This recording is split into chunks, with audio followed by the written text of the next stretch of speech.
Hello and welcome to this week's episode of Set of Six for the Newcastle Herald. I'm Josh Callanan and joined as always by Tony Butterfield. Good to be here, mate. Tackle one this week, and it's only broken this week. Trent Hodkinson really reconfirms the good guy status that he has in the game, taking a young girl with terminal cancer to her school formal at Curry Curry. A lot of footballers get a lot of bad raps, but Trent's certainly bucking that trend. Well, that was a lovely gesture. It actually says a lot about his character. That's the type of bloke he is. It was one of the reasons he was chosen to come to the Knights, based on that sort of personality style and the way he thinks about his interactions with the community. And I'm sure he's not after an inordinate amount of press, or any press for that matter. He just wanted to offer that gesture to a young lady who needed a little bit of a positive in her life. Yeah, for sure, and you can see the excitement on her face just here. And they'd met earlier with another initiative that he's got with the Kick for Kids that he does. Where he puts the name on the tee just here and delivers it after the. I must say, a very handsome couple. Yeah, absolutely. Yeah. Strutting the boards at the local high school. Down the red carpet, no doubt. But yeah, hats off.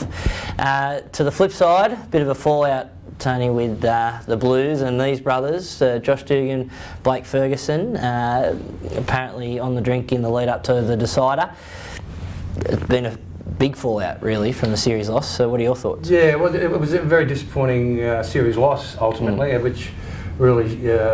you need to go back to game 2 where they lost it with 3 minutes to go. That was the moment to change the result in Queensland. It was always going to be an enormous task, and they really needed to nail it then.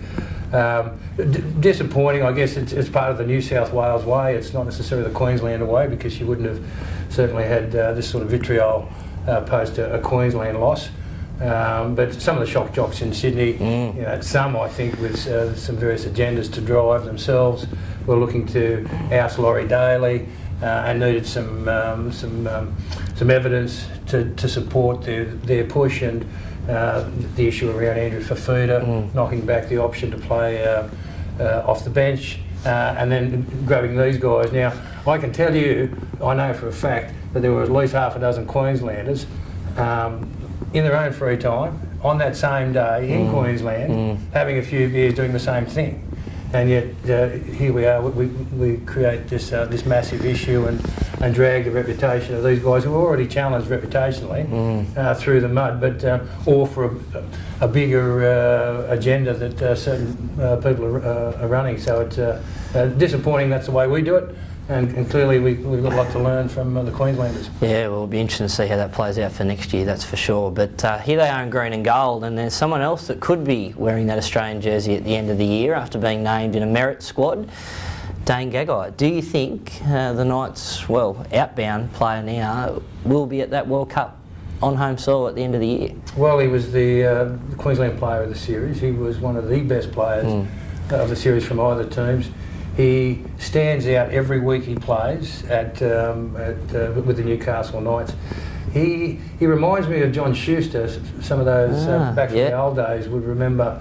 John Schuster was actually regarded by the All Blacks in their top 15 of all time of best players, and this guy is in that bracket.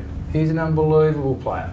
The way he bounces around, his excellent fitness, his drive, his determination.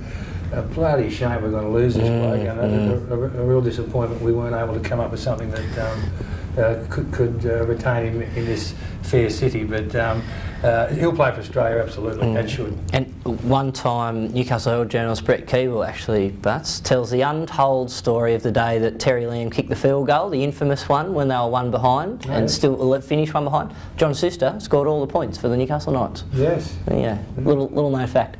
Anyway, next up, our next tackle, we've got Connor Watson on the radar for the Knights. What do you think about this young man, and do you think he could make a really good impact here at Newcastle?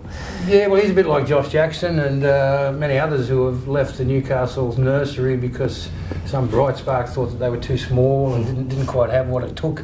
Many of those bright sparks are still involved with the Knights, which is another story for another day. But Connor Watson has been doing quite well with the Roosters. He is a small bloke. You mentioned Terry Lamb. He was only a small bloke too. Yeah. Alfie Langer rang around the other night as the 14th player. He was the smallest bloke I ever saw on the football field, and one of the best players, Jeff Toothey, also. So the thing I like about this bloke, he's got a lot of drive, a lot of grit, and likes to get in there and do the hard work. And if we can't get James Maloney, this bloke will certainly do me. Alfie challenges Ronnie Palmer as I think most time spent on the field. There's no doubt about that. Friday night, the Knights go down to Sydney, take on the Roosters, and a debut on the cards for mid-season transfer signing. Sean Kenny-Dowell up against his old club. Yes, I had the opportunity actually to catch up with SKD at the Brisbane game last week and the match before. Seems like a lovely chap. You know, he recognises that perhaps growing up he could have done things a little bit better and made different choices, but as a more mature player now who's taken a nice kick in the pants after being involved in some silly things, he really wants to make a go of this, and taking on his old alma mater, I think, is a real good opportunity just to see where his head's at. And someone else in this photo just behind you, that's Rory Kosjason announcing that, you know, officially his career is going to be over. Yeah, that's a real letdown for the Knights. You know, he was one of their real strategic buys for his experience, number one, but his playing capacity. He's been filling a great role with a lot of the younger guys and just trying to encourage them, and I think in recent times we've seen the benefit of some of that tutelage, but for the young man who's taken a knock and won't be able to provide for his family in areas that he has traditionally, thankfully he's one of those smarties who's gone on and done a little bit of additional study, and he's working in the finance space, and he'll be able to move on relatively comfortably. So a great example for people coming to the end of their careers in terms of education and other options. Yeah, certainly wish Rory all the best in that recovery with his health. And lastly, Women in League round here, we've got a few of the local girls that'll be in action across Newcastle on the weekend, but also significantly we've seen across the codes lots of movements with women in sport professionally.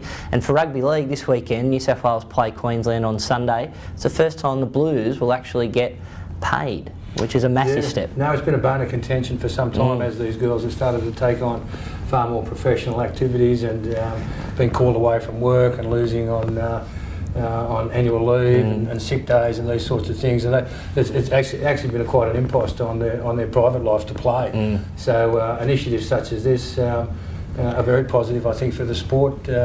Not just for the participation, but certainly the marketing of the sport more broadly.